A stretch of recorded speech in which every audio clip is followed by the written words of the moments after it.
I have been neglected by my family all my life because I'm not my dad's bio son. 17 years old male, mom 38 years old, and dad 40 years old. My parents got married when they were young. My mom is a stay-at-home mom and works part-time while my dad is a software developer. I'm the oldest of 4 children. I've been treated like the black sheep in the family ever since I can remember. I never had any birthday celebrations, just a cupcake from my mom and no presents. I was never allowed to have friends over. I never looked forward to Christmas because I'd always get some socks while my siblings got a lot of nice presents from my dad, aunts, and grandparents like new bikes, clothes, phones, games, etc. You name it. For their birthdays, they had big parties. A lot of friends and families would show up and shower them with gifts. I was never allowed to go on family trips and vacations. I was always left behind and had to stay with grandparents who were super strict on everything I did, and sometimes they'd just call someone else to take me in even though I was supposed to stay with them. My mom got a part-time job when I was 13, and with that she would sometimes ask if we could just spend the day together, like going out to get ice cream while my dad and siblings were out. When I'm home, I mostly just stayed in my room and studied. It didn't matter how well I did in school or sports, my dad never showed any interest. I was able to make some money tutoring. I also got part-time jobs at a food court and grocery store to avoid being at home. Over the years, my mental health has gotten worse and worse because of my trying hard to maintain good grades, do well at sports, and working 2 part-time jobs. My mom helped me find a therapist who has helped me a lot. Yesterday, I came home late from work and was really tired and just wanted to go to bed. I opened the door and heard my mom arguing with my dad and aunt about me in the living. I heard my aunt saying that I should be more grateful towards my dad. But then they saw me in the doorway and stopped. My parents looked like they saw a ghost, while my aunt said, "And in comes the bastard." I was really shocked to hear her say that. I've always known that she didn't like me and mostly ignored me when we were in the same room, but I got angry and asked her to repeat what she said. My dad quickly stopped her, but I said I wanted to know why I should be more grateful to my dad. I kept asking what was going on, but no one said anything, so I asked again why I should be more grateful when I've been ignored, neglected, abandoned, while my siblings are spoiled and loved by my dad. As soon as I said this, my aunt shouted that I wasn't his son. I was shocked by what my aunt said, so I asked my dad if it was true. He looked at me and just said, "I'm sorry." I didn't know what to say, so I looked at my mom, but she was also silent. I ran to my room and started crying. Later, my mom came in and found me on the floor shaking and crying. She stayed with me until I fell asleep. I woke up this morning and called in sick. I barely left my room today, and just felt like everything I've done to make the man I call dad proud or just to acknowledge me have been a waste of time. I wish that I had known this years ago. Update. After writing this post, I had to leave the house. I wanted to be alone for a while, and the thoughts of ending things became too hard to ignore. So I called my best friend, and he picked me up. We went for a drive and I told him what happened yesterday. He just listened while I cried and told him everything. I've never seen him so angry before. He had to pull over so he could calm down. I showed him the post, and he was quiet for a while. After a few minutes, he told me that no matter what, I was his best friend.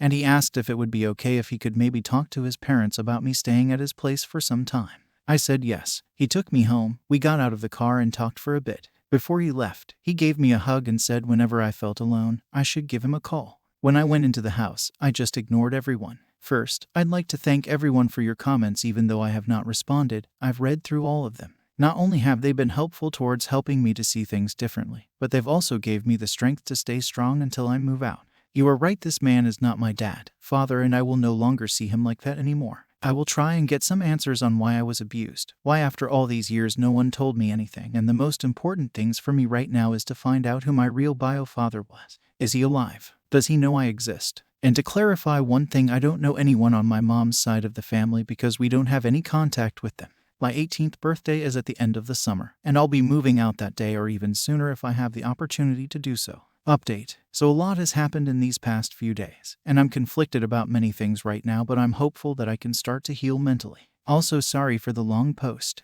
On Thursday, before I left for work at the grocery store, my father, whom I'll refer as K, called out to me and I responded by saying yes and using his first name. He looked confused because I've always called him Dad before. After a bit of silence, I asked what. Quite bluntly, he didn't respond and told me it was nothing, so I went to catch the bus. When I got home late in the evening, my mom wanted to know why I called K by his first name. I told her he never treated me as anything closely to a son, so why should I call him Dad anymore? She had no answer and she told me he was hurt by it. I wanted to scream when she said that. Yesterday I had an appointment with my therapist and I can't put it into words how much she has helped me over the years, and later my best friend called me to let me know that I could stay with them if I wanted. So this morning when I woke up, my mom was already awake and making breakfast. I asked her if we could talk alone today, and it was important. She agreed to talk after breakfast because Kay had to go to work shortly after. After Kay left, she told my siblings to not come into the kitchen for a while. I am paraphrasing a bit because it was a long conversation. We sat down and I found it hard to get the words out at first, but I told my mom that I can't get over how I've been treated and neglected by Kay and his side of the family for all these years, and she watched it happen and I needed to know why. At first she tried to dodge the question and gave the same answer as always. But I didn't give in and told her that this was important to me, and again she tried to dodge it. I told her that I can't do this anymore, so I was going to pack up some of my stuff and move out. And not until she was ready to tell me the things I needed to hear we would not be on speaking terms. She started to tear up and just told me how sorry she was and kept on saying I am so sorry over and over. It hurt me in that moment to see my mom cry, and I tried my hardest to keep my emotions in, and I asked her again why. After some time, when she calmed down, she told me what happened. When she was 20 and in university, she had a boyfriend whom she had been with for 3 years. They shared in an apartment along with his best friend. They were out clubbing when they had an argument because she wanted to stay, but her boyfriend wanted to go home and he left. Both her and the best friend were really drunk, and she cheated on her boyfriend with his best friend at the club. The next day she woke up and realized what she had done. So after a few days, she and his best friend confessed about the affair, and her boyfriend broke up with her. Her ex contacted her parents and he told them what she had done. Her parents were furious when they called and told her she was not welcome back home and took away her financial support. So she had to move out. She lost a lot of friends and had nowhere to stay. She had to live in her car for some time.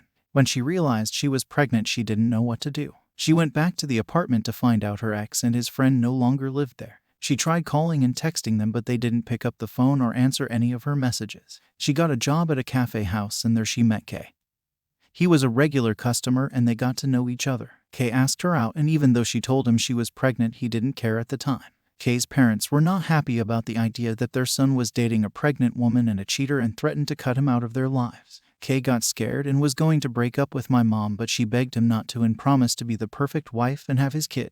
They made plans to get married soon after I was born. Kay never showed any interest in me when I was born, but my mom lived with the hope that one day he would. After hearing all of that, I didn't know what to say for a while. After thinking for a moment, I asked if she had at any point tried to contact my possible bio father. She said no, and the timeline would make her a fair partner to most likely be my bio father, but she can't be 100% sure. I asked her if she ever tried to reconnect with her side of the family. She tried to contact them when she was about to get married, but her parents, siblings, aunts and uncles didn't want to see her, so she gave up. I asked her why Kay was hurt by me calling him his first name. She told me he has been seeing a therapist for the last 2 years because he has been suffering from depression and guilt. It took me by surprise. She told me that it started when I was 15. I came home after a handball game where we won and I was awarded man of the match, and I was so happy and excited to tell them about it. My mom was happy for me, but Kay just said to put my award with others in my room. I started to cry in front of him and asked, "Why do you hate me?" He didn't reply, and I went into my room and cried all night.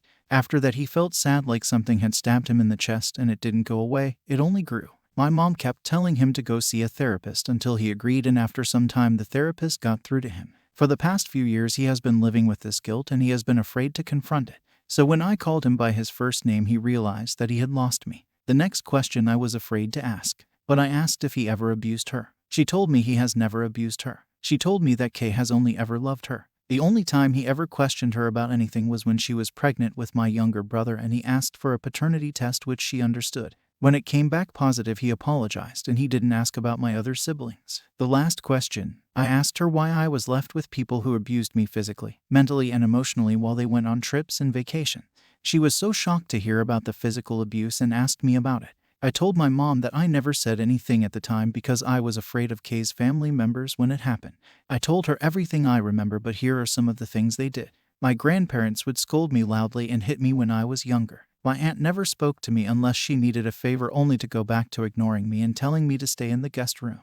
When I was 14, my father took the family to a 2-day trip to Croatia. He left me with his older brother. He asked me to go to the store to buy some stuff. And of course I said yes. When I came, he opened the door and took the bags and locked me out of the house. I sat there crying until they had all finished with their dinner.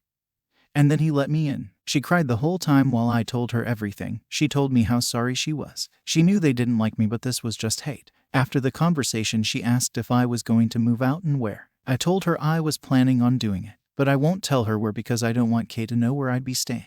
She started to cry again. and again it hurt to see her cry. The conversation was long and lasted for several hours, but these are just the main points. After that, I went to my room to clear my head and think. About an hour later, someone knocked at my door and I told them to come in.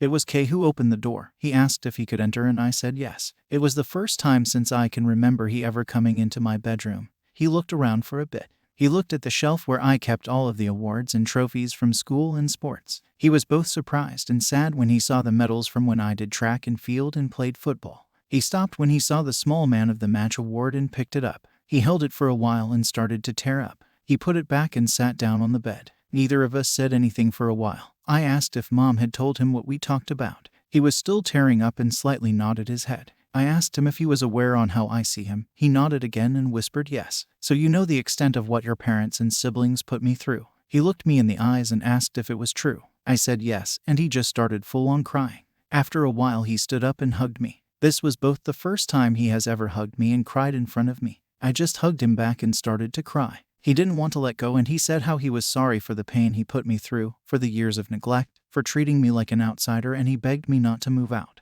When he finally let go, he asked to be given a chance. I told him that maybe with time I could forgive him and Mom, but they had to earn it. But I won't forgive his family for the things they had done. Also, for now he was still K. He was hurt by it but accepted it. For now I'm not moving out, but if things go back to the way it was, I will not hesitate to leave, and he knows it. We are going to see a family therapist together. I will in the future try and reach out to my biological father, but I don't know about my maternal family side. I am on the fence with them. I want to thank you for reading. Slight update. I called my friend and told him what happened. He told me the door will always be open at his place. We have known each other since we started school, and we both play for the same team. I know his parents well and they are lovely people. I know many of you want me to move out as soon as possible, but I told them I would like to give them this one chance, and that is what I will do for the moment. Honestly, I am not scared that things will just go back to how things have been. I have been saving all of my money since I started working. To those who have been sending virtual hugs, here's a virtual hug back and thank you. Thank you for all the comments and support.